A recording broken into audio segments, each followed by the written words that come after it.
Everybody knows the Russians, like the Chinese, they're masters of propaganda. They use it to control their people by controlling the information flow.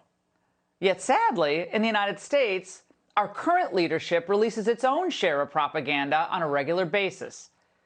Consider their framing of the much-anticipated talks between Chinese and U.S. officials in Rome that just wrapped. Now, the focus was China's role in backstopping Russia and Ukraine, what could be done next. The word the Biden team wants you to remember is intense. As in, Biden's national security advisor had an intense meeting with a top Chinese diplomat. It was an intense 7-hour session reflecting the gravity of the moment. And it was an opportunity to be very clear about what you've heard our national security advisor convey publicly, but more directly about what the consequences would be. Now, a senior administration official told CNBC that Jake Sullivan conveyed to China's top diplomat Yang Jiechi that the U.S. is concerned that Beijing may attempt to help Russia blunt global sanctions. He was direct about those concerns and the potential implications and consequences of certain actions, the official added. Translation: Sullivan got nothing, and China yawned. Here's how China saw the meeting. Chinese President Xi Jinping has proposed mutual respect, peaceful coexistence, and win-win cooperation as the three principles in developing China-U.S. relations in the new era. U.S. President Joe Biden responded positively with such important commitments as that the U.S. does not seek a new Cold War or to change China's system, nor will it oppose China through strengthening alliances, support Taiwan independence, or seek confrontation with China. China then referenced Ukraine at the end of this as an afterthought. Now, in Washington, when a high-level meeting fizzles and yields no deliverables, as they call them, you send a spokesman out to spin the atmospherics. And over at the State Department, it was more words signifying nothing. Now listen for the passive verbs connoting America as an observer.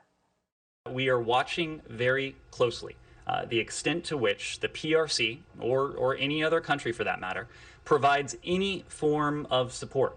Any such support from anywhere in the world would be of great concern to us. This is naked aggression. This is a war of choice.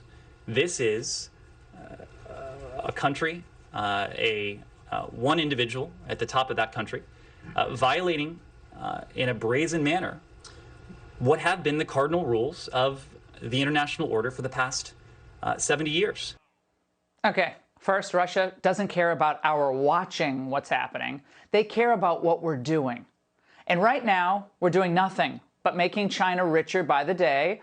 Nearly, $50 billion worth of goods we buy from them each month? Russia's watching that, too. Second, why are we acting as if there's any question about whether China is even helping Russia?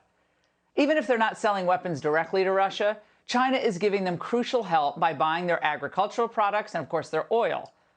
So this is a total end run around Western sanctions. We've been saying this now for, 2+ weeks. And third, as I've said for years, China does not care about the rules of the international community, neither does Russia. So invoking them very piously doesn't get you anywhere. It doesn't get you any respect. Now, this was as far as the State Department got when it came to accountability for Putin's bankers in Beijing.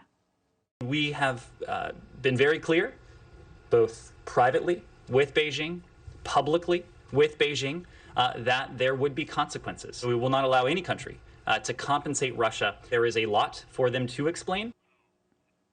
Okay, nice try, but none of these threats add up to anything other than a huge bluff. The real power brokers in the administration aren't on board with this. China has the highest paid lobbyists inside the Beltway, and they know that John Kerry, he's the guy who really counts here. He puts climate change ahead of every other issue facing America. And they know that Kerry is desperate for China's help on the issue, as stupid as that is. Now, the CCP also knows that it has a friend in Biden Treasury Secretary Janet Yellen, who has said that Trump's old China tariffs are contributing to inflation now. Well, this is great news for China, which, of course, wants them dropped, the tariffs. And, of course, China also knows that Joe Biden himself, whose son got wealthy for dubious work in China, has said that China's growth is not a threat to the United States. China is going to eat our lunch? Come on, man. They're not bad folks, but guess what? They're not competition for us.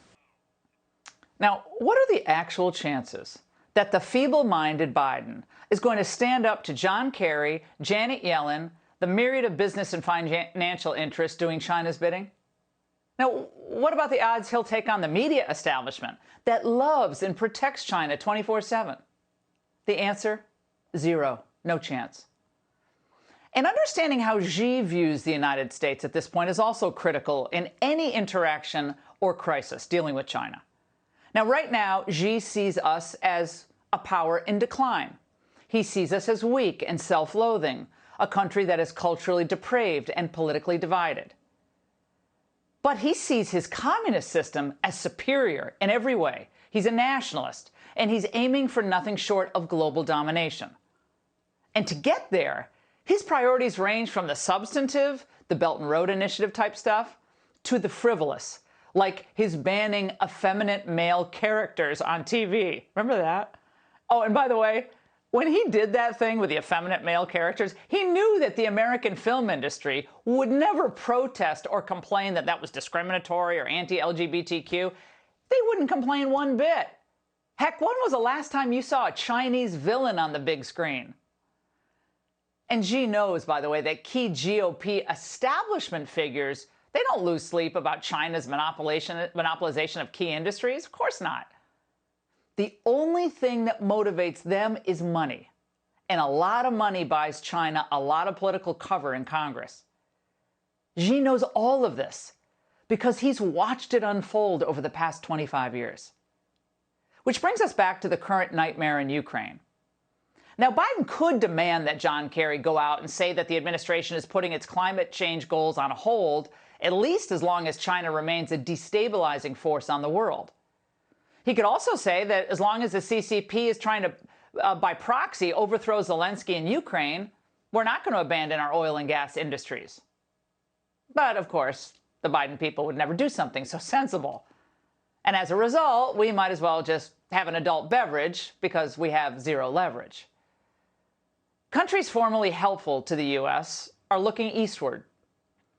Think about Saudi Arabia, which just invited Xi for a visit amidst another blunder by the United States. And the U.S. is either, at this point, looking at all the things that have happened, they're either going to get stronger by getting its own economic house in order and begin decoupling from these despotic regimes like China, or the world is going to get more dangerous and more chaotic. In the meantime, the only Ukraine negotiations that are going to happen in this scenario are the types of negotiations that, let's say, go on between a cat and a mouse. The cat's going to toy around with the mouse, then pounce when the time is right, because it knows it can. And that's the angle. Hey, Sean Hannity here. Hey, click here to subscribe to Fox News YouTube page and catch our hottest interviews and most compelling analysis. You will not get it anywhere else.